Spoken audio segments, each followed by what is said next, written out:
Sa mahigit na 300 taon tayong sinakop ng mga dayuhan. Libo-libong Pilipino ang namatay at maraming bayani ang nagbuwis ng kanilang buhay. Para sa kalayaan, para sa soberanya, para sa karapatan ng Pilipino na pamahalaan ang sariling bayan. Ngunit ngayon, may panganib sa soberanya ng Pilipinas.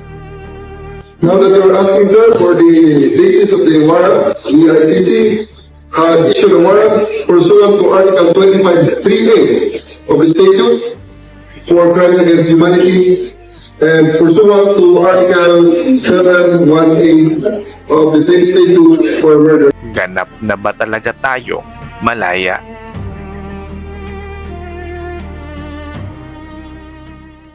Disclaimer. Ang nilalaman ng video na ito ay para sa layunin ng impormasyon, edukasyon, at komentaryo. Ang mga pahayag at opinyon na inilahad ay base sa pagsusuri ng mga available na datos, balita, at public information sa oras ng paggawa ng video. Hindi layunin ng video na ito na manira ng anumang individual, grupo, o institusyon.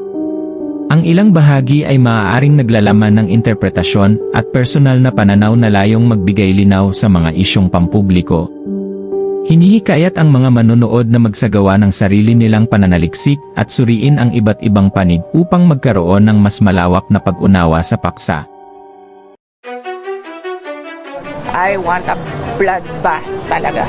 Yan ay aking papalagan. Baka susunod ka sa dinaanan ng tatay mo.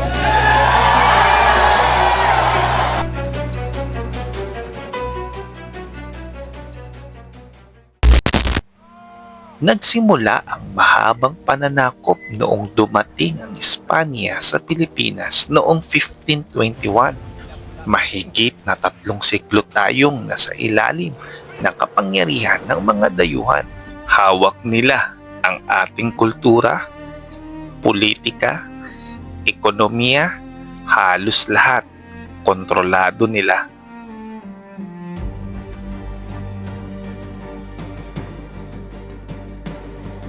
The Philippines Defense Act is, in effect, a charter of individual liberty and national freedom.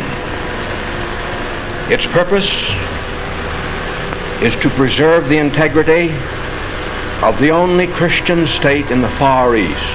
Pagkatapos ng Espanya, dumating naman ang Amerika at kahit may pangakong kalayaan, nanatili pa rin ang impluwensya nila sa bansa. Dumaan ng Pilipinas sa gera, pananakop at pang-aapi ng dayuhan at dito isinilang ang diwa ng paglaban.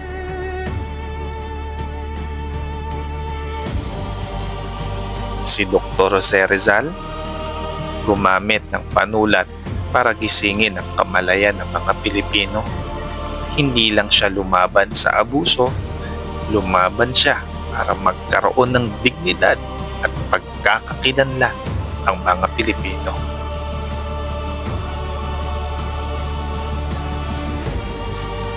Samantalang si Andres Bonifacio naniniwala na hindi sapat ang salita. Para sa kanya, walang tunay na kalayaan habang may dayuhang may kontrol sa bayan. Kasama sina Apolinario Mabini, Emilio Jacinto, General Luna at iba pang mga bayani. Iisa lang ang kanilang layunin. Soberanyang hawak mismo nating mga Pilipino.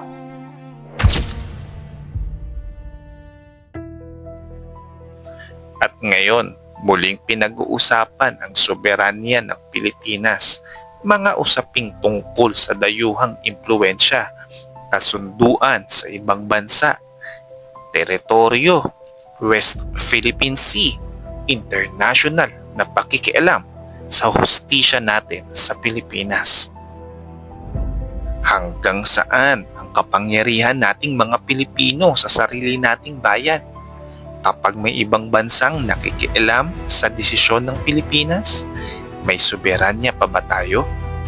Kapag ang direksyon ng bansa ay naiimpluwensyahan ng mas malaking puwersa, ganap bang malaya ang ating bansa? Ito ang mga parehong tanong na ipinaglaban noon ng ating mga bayani. Hindi namatay sina Dr. Jose Rizal, Andres Bonifacio at mga bayani natin sa Pilipinas para lang maging sunod-sunuran sa mga dayuhan. Hindi sila lumaban noon para lang ipasa sa dayuhan ang kapangyarihan ng bayan. Ang soberanya ay hindi simpleng salita sa konstitusyon. Ito ay karapatan ng Pilipino na magdesisyon sa sariling bansa na walang amo, walang pagdidikta at hindi natatakot.